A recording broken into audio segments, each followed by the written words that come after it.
us go back to recording, and we will now, bring up the Chumash here. Sorry about that. Join me as we learn today's Torah portion, today's Chumash portion inside. Okay, so we're learning about sabbatical and Jubilee Year. V'daber Hashem al Moshe b'har Sinai lemor. Hashem spoke to Moses at Mount Sinai, saying, God spoke to Moses at Har Sinai at Mount Sinai, saying, and then he's going to tell us all the laws of the sabbatical year. So Rashi asks an interesting question with a very powerful message here.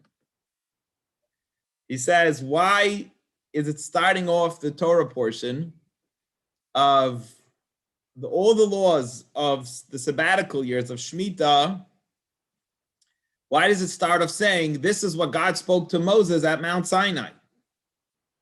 We know everything was taught at Mount Sinai. Why are you talking about it here? And Rashi says a very important message over here. That you should know, we're going to learn in detail, in great detail, all the laws that are required for a sabbatical year.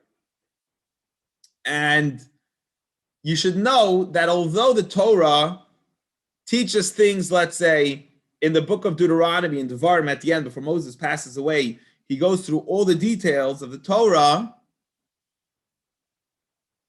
You should know it was stuff that God already taught him at Mount Sinai, which means God didn't just tell Moses the rules generally, and then maybe started teaching him later on the details, but God originally, when he gave Moses the Torah, he taught him everything. He taught him all the mitzvahs with all the details right away at Mount Sinai. So the Torah, all the mitzvahs and all the laws that needed to be taught to the Jewish people, the general laws and the detailed laws, just like we're going to teach you now, the detailed details of the laws of the sabbatical year, and that we're telling you that was all taught to Moses at Mount Sinai. You should know that it's all been taught to Moses at Mount Sinai. It's very, people ask, where did Moses learn all the laws and all the details? And he's telling you right here, right now, Rashi's telling you that the sabbatical year, with all the details that we're going to tell you right now, were taught to Moses at Mount Sinai. So too, everything else was taught to Moses at Mount Sinai. God didn't just leave him vague and just tell him the general rules. And then later on, when it's going to come to the end of the Torah, God will start giving him info. No. As soon as God gave the Torah to the Jews at Mount Sinai, Moses went up and learned everything. Moses learned everything. He learned the general rules and the detailed laws, all he learned originally when the Torah was given to Moses at Mount Sinai. So that's an interesting first verse that we're going to start off with. Just the verse saying that God told this to Moses at Mount Sinai. It was a message here for you to know that everything was taught to Moses at Mount Sinai. Verse number 2. Daber el b'nei Yisrael. Speak to the Bnei Yisrael, speak to the Jewish people. Yamarta aleim, and say to them, say to the Jewish people, Kisavayu el haaretz, when you come to the land of Israel. We're now in the desert, and we're traveling to Israel. We're on our way. When you come there, when you arrive, because you're not there yet, and you're not plowing, you're not planting, you have no fields here in the desert. That I'm going to give to you, you're all going to inherit land. V'shaftem haaretz Shabbos la'Hashem. The land should have a Shabbos. Very interesting. The land should have a sabbatical year. Just like I set up a system of Shabbos that you're celebrating Hashem by, you're celebrating God. You're celebrating Hashem by keeping Shabbos because Hashem worked for 6 days. And on the 7th day, Hashem rested. And we're commemorating God as being in charge, creator and king of the world, CEO, CFO, the master of the world, by keeping Shabbos. So too, although this is not a 7-day cycle, it's a 7-year cycle, but the 7-year cycles are also continuing to perpetuate that idea, that notion that Hashem is in charge of the world. And I think this is actually going to be a very strong one, because we're going to give up ownership. We're going to see in Rashi, we're going to say God's the master of the world, and we're just little pawns, we're little pieces, little chess pieces that Hashem is moving. We're not really in charge over here. We're just human beings who live in this earth for a limited amount of time, which really don't owe much. We're just using Hashem's world. We're staying in a hotel. We're not really, when we buy real estate, we all of a sudden think we're ownership and we're investing. We're really just staying in a hotel. So the 6-year cycle and the 7th year sabbatical is that Hashem's owner of the world. And what do we do on that year? We don't rest from like keeping Shabbos a whole year. The field keeps Shabbos. Everything that's connected to the agriculture is keeping Shabbos. And by the way, this is going to be coming up next year. This year, this coming up year is going to be coming up in the Jewish calendar is the sabbatical year, and Jewish farmers in Israel are not allowed to work the field. Sheishanim tizra sadcha, for 6 years you should work and you should plant your field. Sheishanim tizmar karmecha, and you should sow and you should prune your vineyard. Okay, you plant and then you prune, and you prune your vineyard. Vasaftas tuasa, and then you gather in all the produce after you work on your field and your vineyard. You bring in all the stuff into your house. For 6 years, you could do that. Go to work and invest and plant and cut and reap and bring in. But when it comes to the you do that for 6 years. V'shana Shvi'is.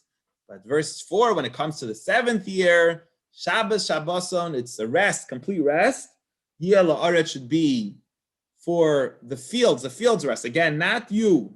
You could still do other things.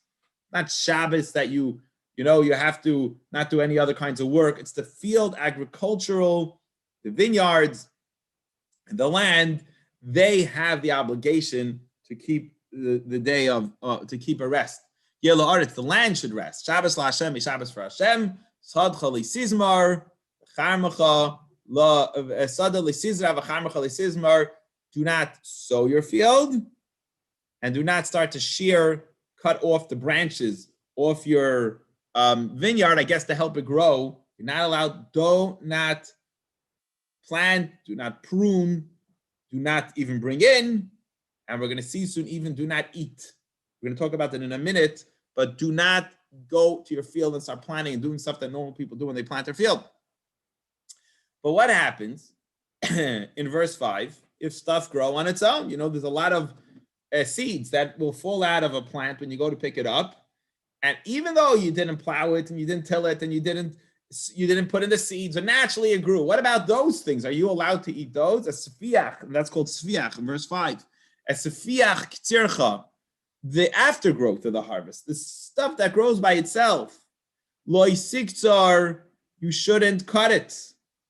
You're not allowed to cut it. And Rashi explains, you are allowed to eat it. You cannot say just let the cucumbers or tomatoes that are growing on their own just go to waste. You could eat it, but you cannot eat it with protection, meaning you have to leave your field open to the public. As long as there's food in the public open to everyone, which means it's not yours. But just like anyone could come eat from it, you could eat from it too. As invein nizirecha leisiftzar. So sefiach k'tzircha, which means the aftergrowth, the stuff that grew by itself, like siksar, don't cut it and store it all in your house like you always do. No, that's not allowed. It has to be public property. But you're allowed to eat from like everyone else from public property. That's invein nizirecha. And you shouldn't pick the grapes, like siftzar, the grapes that grew on their own, that you kind of protect for yourself. No, you're not allowed to, unless it's open. If it's the grapes are allowed for everyone publicly, you could go also and pick Shabbos and Yelaretz. It's a Shabbos for the land. You and everybody else, and I saw in the notes explaining on the bottom, how do you make it public? So some people say, a lot of fields have a gate. You got to open up that gate, take off the locks, open up that gate. Whoever wants to walk in. As long as you do that, you could take some grapes and pick for yourself. Now, there's a question about. I saw some of the comments discussing. You have to, every time you want to eat a pickle, you have to a cucumber, you have to go pick it. No, you could maybe have 3 meals worth ahead, as long as there's field for the rest of the people, and you could have like a little cupboard space. You don't have to go shopping every time you want to eat. Maybe you could pick for 2-3 days. As long as there's food in the field, you could also collect for yourself.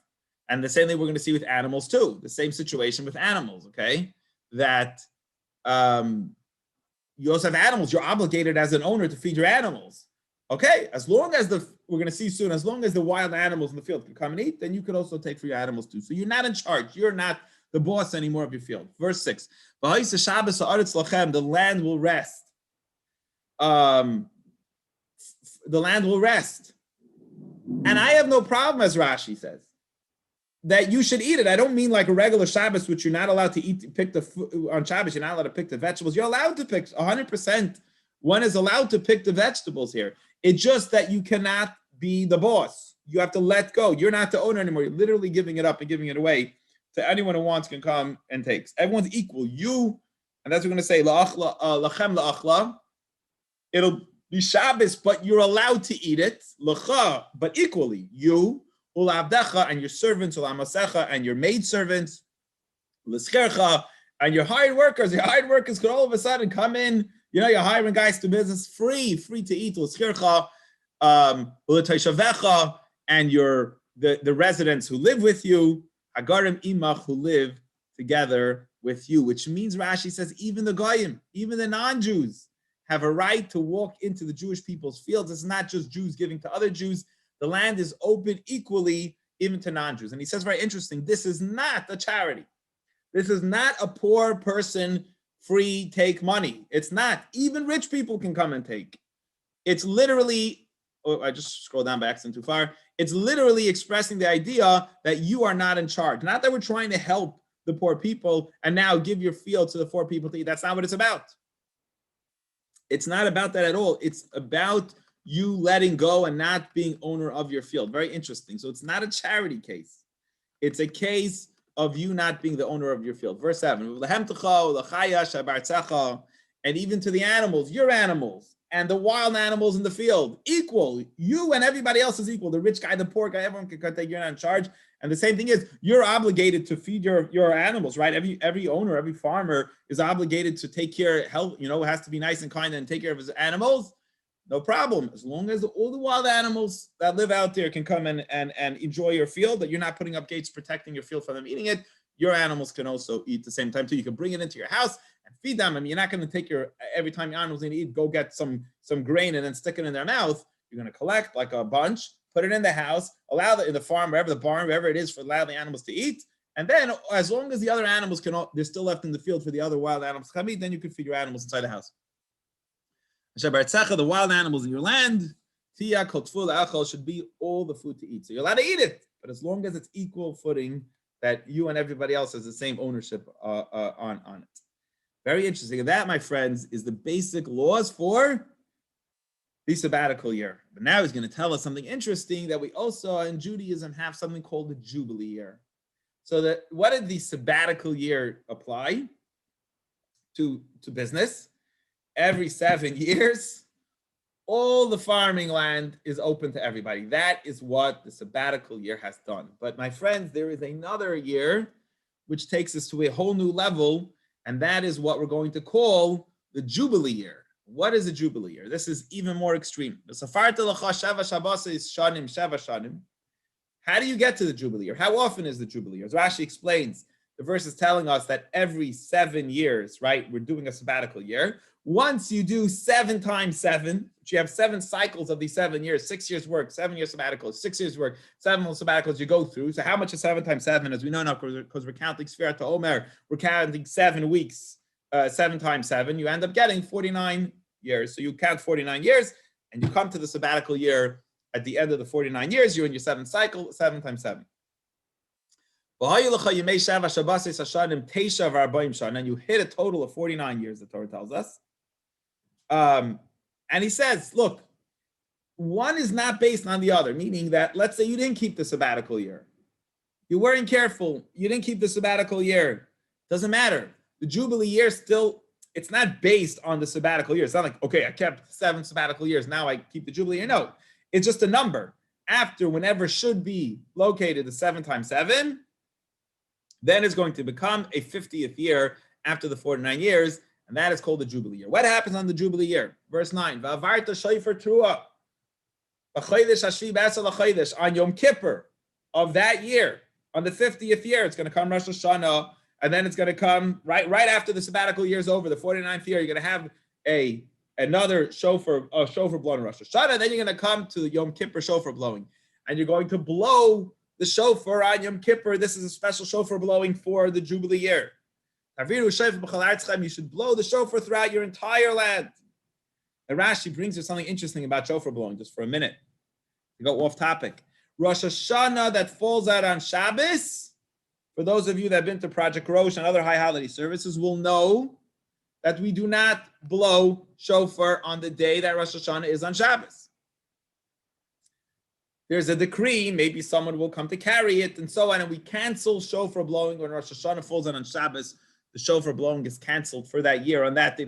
In America, we have 2 days Rosh Hashanah, so one day we'll blow when it's not Shabbos. And I think this past year we had this situation. We didn't blow shofar one of the 2 days of Rosh Hashanah, but that's what happened this past year. Or maybe it was the year before. We just had it. But on Yom Kippur, when it's a Jubilee year, even if it falls out on Shabbos, this shofar blowing needs to take place. On Rosh Hashanah, they actually do blow it, but only in the Beis Din, only in the Supreme Court do they blow shofar.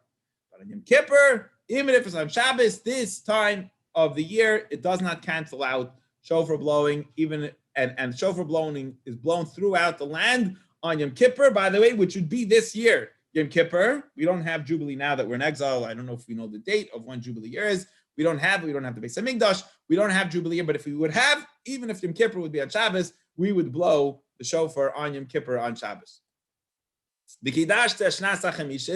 And you should make this 50 year holy. So remember, this is coming a year after the sabbatical year. The next year, following right up to the sabbatical year, the 49th year, which you just had a sabbatical year, you're going to go into year number 50, and you're going to make this year holy too. And Rashi says, well, how do you make it holy? You announce, this year is a holy year. The Beis Din announces that this year we're designating and making it as the Jubilee year. You're making it holy. We're going to call it, as Rashi says, we're going to call it the Jubilee year. We're going to call it Yovel. That's the name of this holy year. This is a Yovel year. This is a holy year of Yovel that has a special name. They're going to give a special name to this 50th year, and it's called Yovel. Ukrosam dror ba'aretz. And this is where I mentioned to you, I like this Rashi, that I noticed this time going over the Chumash, that you're going to call it dror. Dror means freedom. Freedom from slaves. And this is very interesting. You know, everyone's going to go free. All the slaves. And remember, we spoke in the past about two kinds of slaves. There's a slave that gets sold for 6 years. The maximum time that a slave could get sold is 6 years from the time he's sold, up to 6 years, because the Jewish people are Hashem's slaves. They're never allowed to be sold for more than a 6-year period. And the 7th year, they always have to go free. And we said there's one exception, that the guy says, look, I like my slave job. I like my owner. I want to stay. And you put a hole in his ear because he shouldn't be a slave, because slaves can't do all the mitzvahs. And we allow him to stay up to a maximum period until the Jubilee, the 50th year. Whenever Jubilee arrives, he's out. He's not, even if he wants to stay, he's not allowed to stay. When that Jubilee year comes, even the guy that got the hole in his ear and wanted to extend his time, he's not allowed to stay. And the regular servants, even if he's within his 6-year period, he never completed his 6-year cycle, he also goes free. Even if it's his 3rd year, the Jubilee year will knock any slavery out. Free. All the Jewish slaves go free on the Jubilee year. Hashem is canceling all kinds of slavery that took place. Hashem is canceling out all kinds of slavery on the Jubilee year. You're gone. And I just want to read the Rashi here. It says, what is the word dror? The Hebrew word for freedom, proclaiming freedom, is dror. And he says it's like one who dwells as wherever he wishes and is not under the domain of others, denotes freedom. It's like, I guess he has his freedom. He goes free and the guy goes free. Okay, so that's what's referring to the slaves. That the person goes free. But the whole sense here is nobody's in charge of anybody. There's no boss. There's no balabas. There's nobody else, as Rashi said before, whose ownership of the land, whose ownership over people. Nobody's ownership over anything. Hashem is the only owner that we have. We'll call it freedom, proclaiming freedom to anyone who lives there. Yovel, we're giving it the name, this holy holiday, we're giving it the name of Yovel. Everybody goes home. The fields all go back. Any real estate business that was done, the fields go back home to the original owner. Everything that was sold, you go back, can invest and start stocking up real estate, and buying other people's real estate. All the real estate goes back. And everybody knows that. So when they make a sale of real estate, it's only for a limited amount of time to begin with, which means you can only collect so much money part of the real estate. And every person that's a slave, everybody goes home. There's no other bosses besides the ones. Hashem is the boss, and everything goes back. Yovel it's called Yovel, Shnasa Chamishim Shana, verse 11. It's the 5th year, Tia Lachem, just like the sabbatical year. Again, just like the sabbatical year, the Jubilee year, that takes place actually right after the 7th sabbatical year of the 7th cycle. You again cannot plant your field, and you can't cut your field. Even the stuff that grew on its own. And you should not pick the grapes that you set aside for yourselves, as long as nobody else has free to collect grapes or other food in your field. You are not allowed to collect on your own. So you're not allowed to take and eat by yourself. As long as it's just like by the sabbatical year, as long as it's open for everybody to eat, you can eat on your own. But once you close it in, then once you block your field or so, and you can't eat either, it has to be open and free to everyone. Why? Because it's the Jubilee year. It has to be holy for you. And he says, very interesting. If you sell the products of the Jubilee, you don't listen, you're going to business, and you start selling Jubilee produce, you should know that money becomes holy like the produce. And now you're stuck. Not just is the food have this level of holiness that it's freedom and everyone else's, your money that you made too is now everybody else's. So you sold $100,000 of produce on the Jubilee year, your $100,000 of produce and your $100,000 you sold it for, they're both public and they go to everyone. So you really mess yourself up. Don't sell the product. Don't try to sell the food. It won't work out. Through the field you can eat. That as long as you have food in the field for the animals, just like by the sabbatical we explained, then you can keep it in your house. The second that your food in the field is gone, even though you didn't plant it, it grew on its own, you must get rid of the food in your house too. So it's as long as it's public, as long as everyone can take, you could take some food in your house. In this Jubilee year, everyone returns back to their home.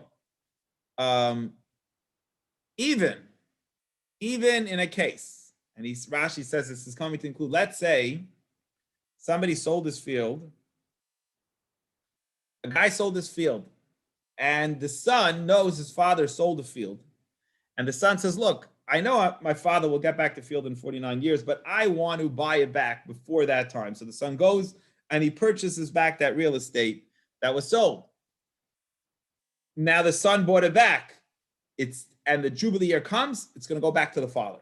So although the son bought it back for the family, it doesn't matter. It goes back to the guy who sold it, unless he passed it away, and then the son inherited it. That's a whole other story. But everything goes back. I guess if it was sold and then sold again, it goes back to the original owner.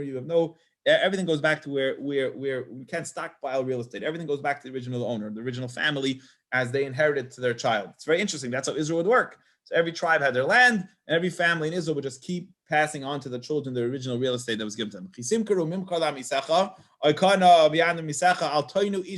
it goes on to tell you laws and sales. When you sell to your fellow Jew or make a purchase from a fellow Jew, you should not cheat each other.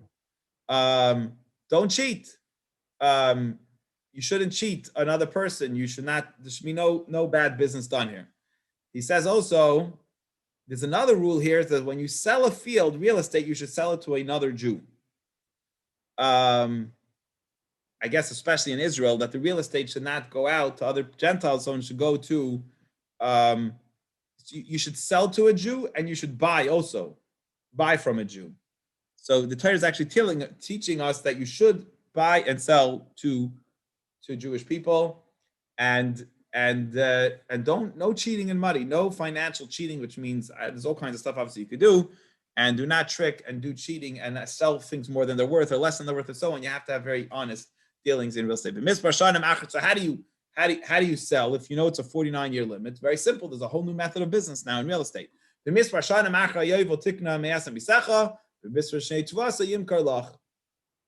say, how many years are there left until the Jubilee year? There's 4 years left, then this is the value of the field. You're only going to own it for 4 years. There's 20 years till the Jubilee year. Okay, this is how much I'm going to buy it from you. So the simple meaning is, you have to then make a calculator and say how many years are left, how many sales of produce, how many times am I going to be able to grow in this field? And therefore, and then that's how you buy and sell real estate. So when you sit down with the guy to make that contract to buy his property, you say, look, I'm going to get X amount of produce out of it. That is the sale that's going to take place, because anyway, we all know that we're giving it back, and that's the deal.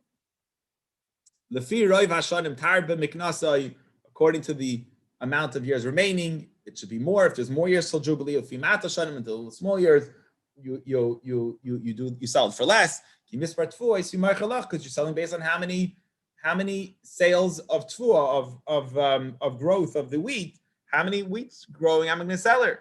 So if I could get 5, it'll be only 5. If I could get 40, it'll be 40. One person should not hurt each other, not just financially, but even words. Here's actually a very interesting rule. It's a prohibition for us to pain another person, start giving bad advice.